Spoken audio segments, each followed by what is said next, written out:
Sarathi for civil service के ओर से जो आप सबको यूट्यूब पर करेंट अफेयर्स, राष्ट्रीय सहारा या राष्ट्रीय दैनिक जागरण जो पेपर का कंटिन्यू कंटिन्यू मिल रहा था, वो बीच में किसी व्यवधान के कारण या अन्य समस्याओं के कारण मैं कंटिन्यू नहीं करा पा रहा हूँ, लेकिन फिर भी मैं उसे कोशिश कर रहा हूँ कि जो जितना जल्दी हो इसको कवर कर लिया जाए। तो पिछला जो करेंट अफेयर्स है वो 4 और 5 अप्रैल, क्योंकि अप्रैल में 3 अप्रैल तक मैंने कंटिन्यू करा लिया था। माफ़ी चाहूँगा आप सबको, क्योंकि दिक्कत हो रहा है। इससे क्या होता है कि कई चीज़ें कंटिन्यूटी टूट जाती है और आप लोग नाराज़ होंगे।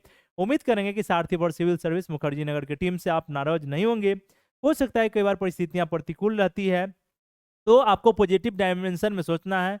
जितने भी UPSC, UPPCS, Bihar public service commission या अदर एग्जाम के जितने भी कम्पिटिटर हैं, तो उन्हें करेंट अफेयर्स में मैं बार बार कहता हूं कि करेंट अफेयर्स आपके लिए क्या है, एक एग्जाम का पूरा नेचर है और बदलते दौर का डिमांड है।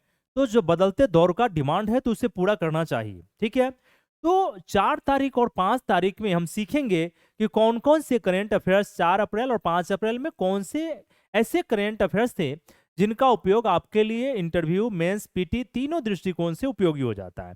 तो देखते हैं कि कौन कौन से शीर्षक है। पहला, भारत भूटान संबंध। भारत भूटान संबंध अगर इसको आप देखेंगे तो यह जो आपका भारत भूटान संबंध है, यह पीटी तो नहीं लेकिन मेंस के दृष्टिकोण से उपयोगी हो जाता है। एक दूसरा, एक न्यूज में बार बार आप सुनते होंगे मेंस में कि विदेश नीति में सॉफ्ट पावर।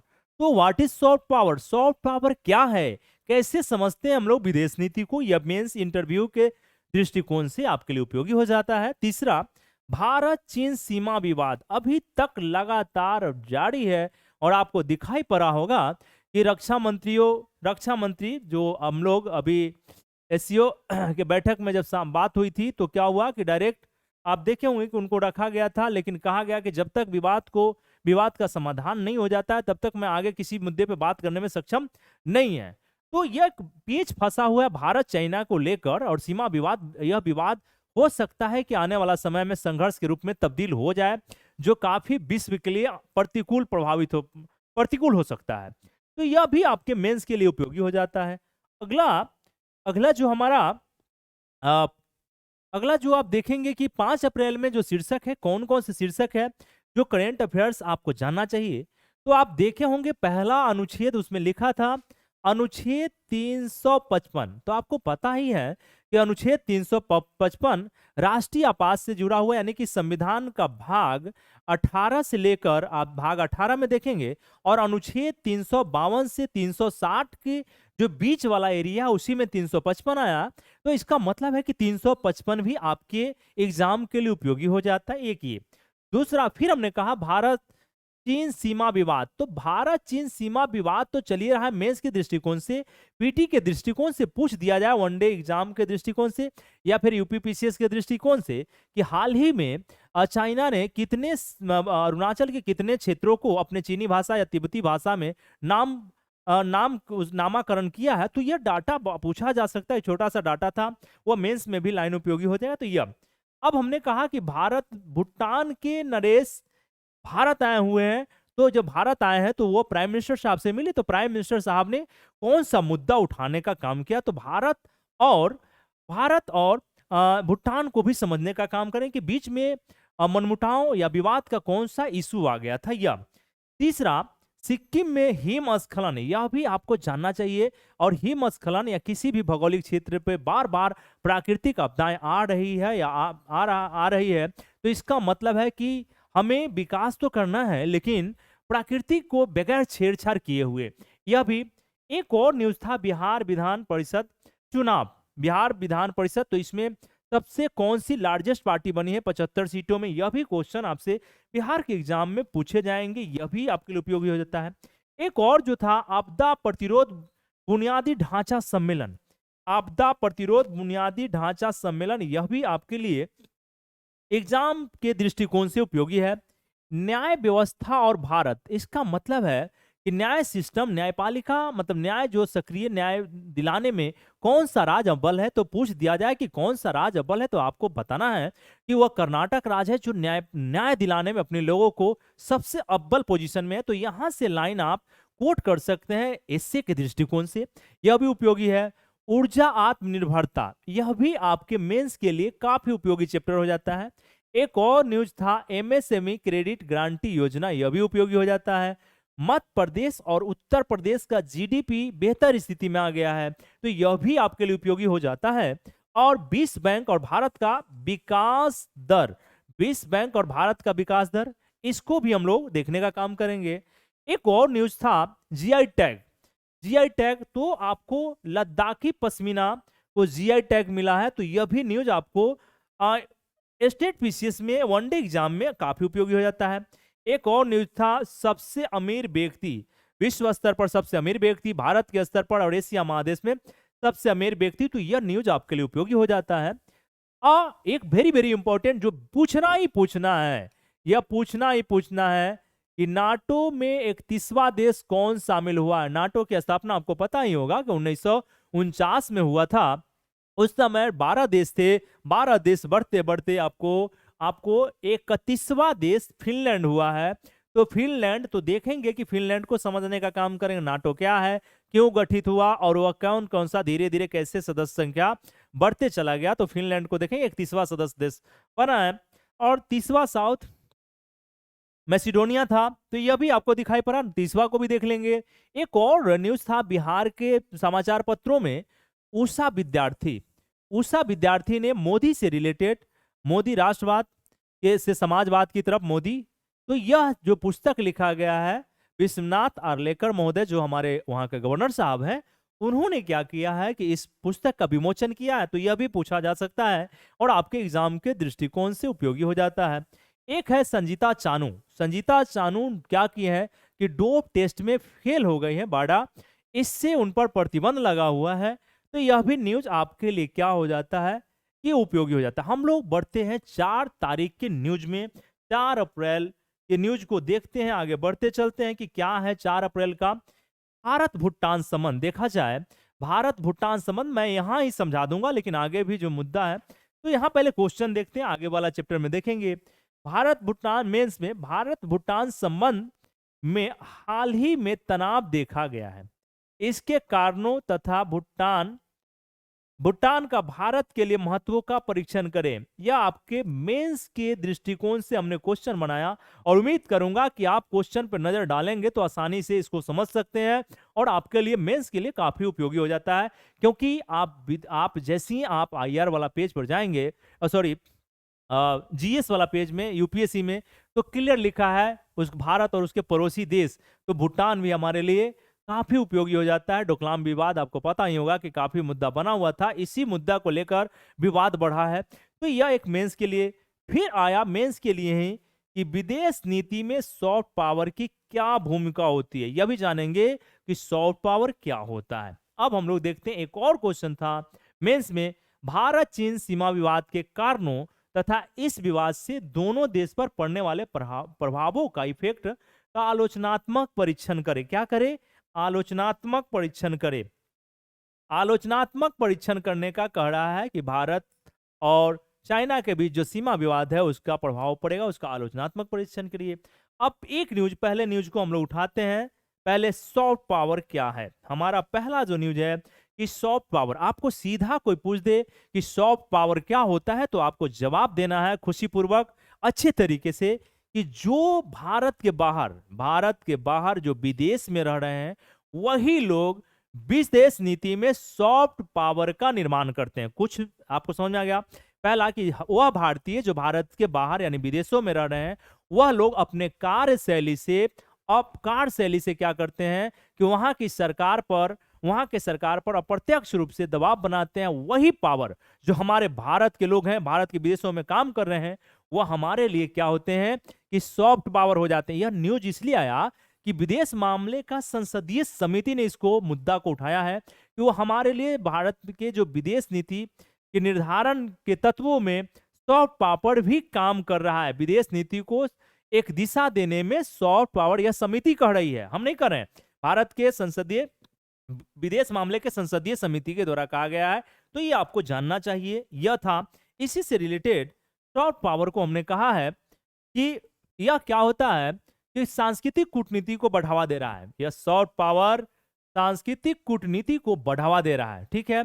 अब सॉफ्ट पावर किसी देश की वह क्षमता होती है जिससे वह क्या करेगा, हम किसी भी देश का सॉफ्ट पावर, उसमें यह क्षमता है कि उस देश पर बगैर दबाव बनाए, हम लोग प्रेशर नहीं बना सकते हैं, हमने क्या करता है कि अपने सॉफ्ट पावर के माध्यम से दूसरे देशों में अपनी इच्छा के अनुसार कार्य करवाया जा सकता है। तो सोचिए कि कितनी बड़ी बात है कि सॉफ्ट पावर जितना विश्व स्तर पर मजबूत हो जाएगा तो वह देश क्या होगा कि हम उसको अपने फायदे के हिसाब से क्या करेंगे कि उसको प्रभावित करने का काम करेंगे, और उसी के हिसाब से अपना जब लाभ होगा तो अपने इच्छा अनुसार उसको अपना रूल रेगुलेशन भी बनवाने का काम करेंगे। यह बात आपको समझ में आ रहा होगा। तो इसका मतलब है कि सॉफ्ट पावर में सांस्कृतिक, राजनीतिक मूल्य, सांस्कृतिक और राजनीतिक मूल्य और कुशल विदेश नीति में योगदान होता है।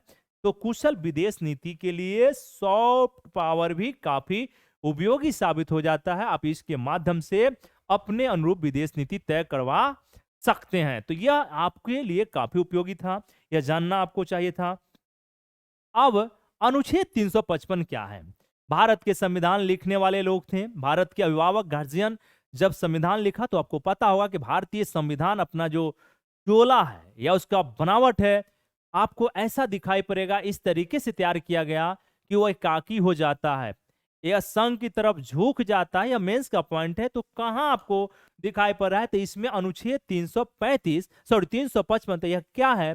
तो संविधान के अनुच्छेद 355 का जब बात करेंगे, पीछे भी हमने बताया था कि पहला लाइन की यह आपातकालीन प्रोविजन संविधान के भाग 18 और अनुच्छेद 352 से लेकर 360 में जो प्रोविजन दिया गया है उसी का हिस्सा है अनुच्छेद 355। एक लाइन। अब इसमें कहा गया क्या है कि यह सेंटर यानी भारत सरकार या संघ की सरकार का यह कर्तव्य होगा, 355 कह रहा है आपका कर्तव्य होगा कि बाहरी आक्रमण और आंतरिक अशांति, बाहरी आक्रमण और आंतरिक अशांति से राज्यों को क्या करे, सुरक्षित करने का काम करे। आपका 355 भारत के संविधान के अनुच्छेद 355 यह बता रहा है कि संघ सरकार का यह दायित्व होता है कि हम क्या करें कि बाहरी आक्रमण से और आंतरिक अशांति से राज्यों को क्या करे, सुरक्षा करे और सुनिश्चित करे कि प्रत्येक राज्यों का जो विधि व्यवस्था है संविधान के अनुरूप ही कार्य कर रहा है। अगर संविधान के प्रोविजन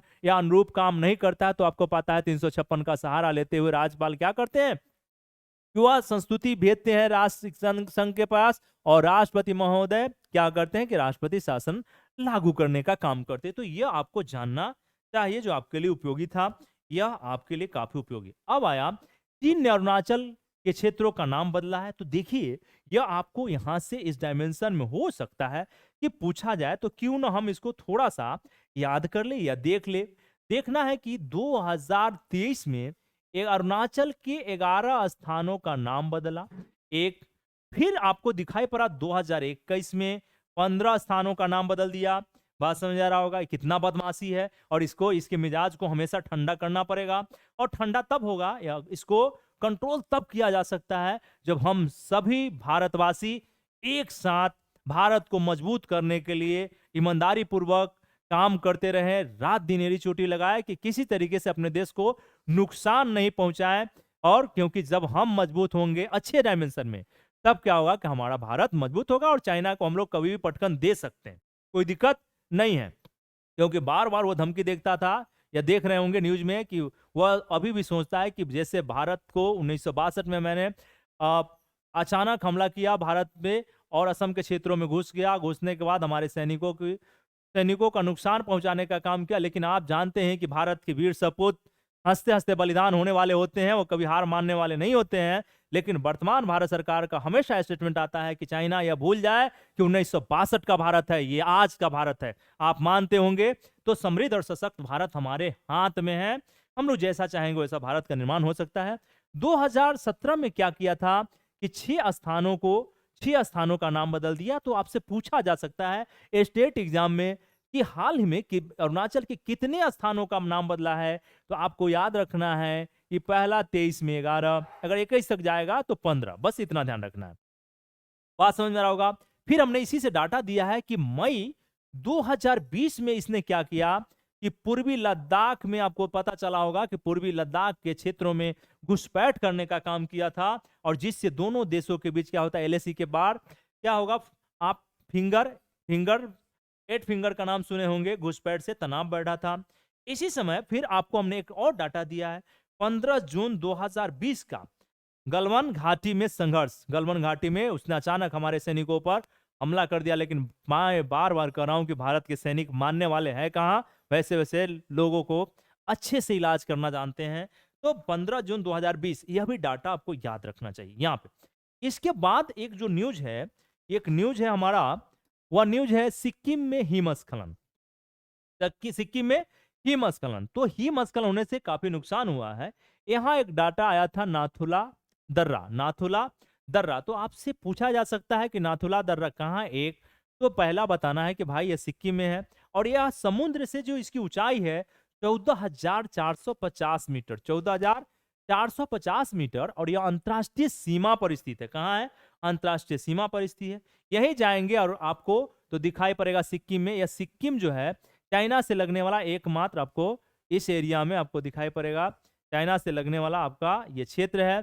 तो सिक्किम, यहीं पे हमने कहा कि भारत का सबसे ऊंची चोटी दिखाई पड़ जाएगा, भारत की सबसे ऊंची चोटी कंचनजंगा या कंचनजुंगा, लेप्चा जनजाति यहीं पे दिखाई पड़ जाएगा। और आपको पता होगा कि इंदिरा गांधी जी ने क्या किया कि सिक्किम को अपने राज्य में पहले 35वां संविधान संशोधन 1975 के द्वारा सह राज्य का दर्जा दी, और फिर अंततः क्या हुआ, 36वां संविधान संशोधन के द्वारा इसे पूर्ण राज्य के दर्जा देकर भारत में मिला लेने का काम किया गया था। यह भी डाटा आपके लिए उपयोगी है। अब भारत भूटान संबंध को फिर से हम लोग रिकॉल करते हैं, तो आपको दिखाई पड़ा भूटान का नरेश है जिग्मे खेसर, जिग्मे खेसर नामग्याल। क्या नाम है इनका, जिग्मे खेसर नामग्याल। अब इनका जैसे ही भारत में आगमन हुआ, तो हमारे गार्जियन प्राइम मिनिस्टर से मीटिंग जब हुई, तो इन्होंने क्या किया, प्राइम मिनिस्टर साहब ने कहा कि देखिए आप वहां के नरेश हैं, और आपके और हम भारत के बीच में इतना अच्छा मधुर संबंध है। 1950 में ही हमने इनको, 50 में ही क्या हुआ था, एक समझौता के तहत आपको दिखाई पड़ा कि इनकी सुरक्षा का दायित्व भारत के ऊपर है। भूटान के सुरक्षा का दायित्व किसके ऊपर है, भारत के ऊपर है। तो हुआ बात यहाँ पे कि बीच में ऐसा किया, मुद्दा कहां फंस गया कि भूटान के जो प्राइम मिनिस्टर है उन्होंने एक विवादित बयान दिया। इनका कहना है, प्राइम मिनिस्टर, भूटान के प्राइम मिनिस्टर का, कि देखिए बात यह है कि जो आपको डोकलाम वाला एरिया है, डोकलाम मुद्दा वह केवल भारत और भूटान का मुद्दा नहीं है, इसमें पार्टिसिपेशन चाइना भी करेगा।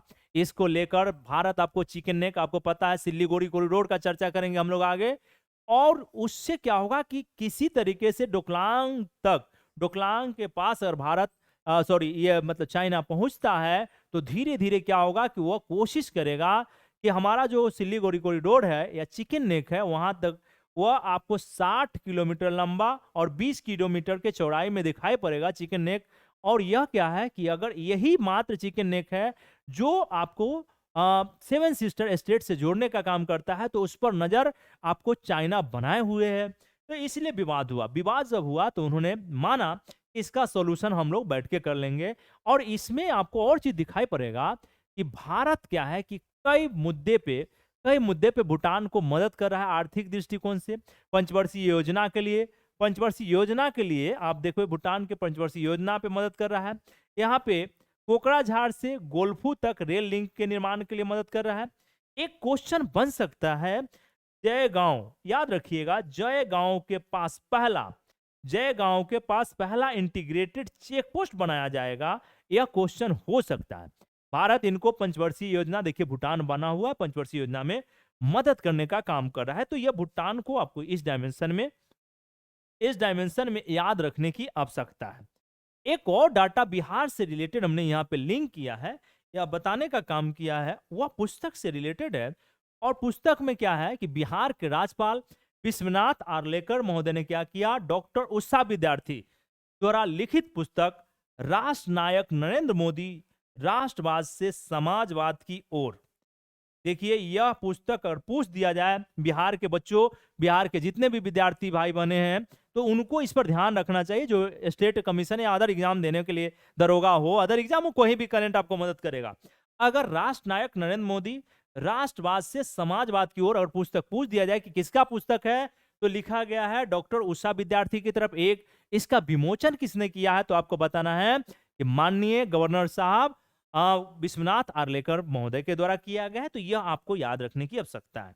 यहां तक की न्यूज हम लोगों ने देखने का काम किया, यहां तक का न्यूज हम लोगों ने देखने का काम किया। आज हम लोग इससे जस्ट हम लोग अगला क्लास में देखेंगे कि आगे मूल मूल न्यूज कौन सा।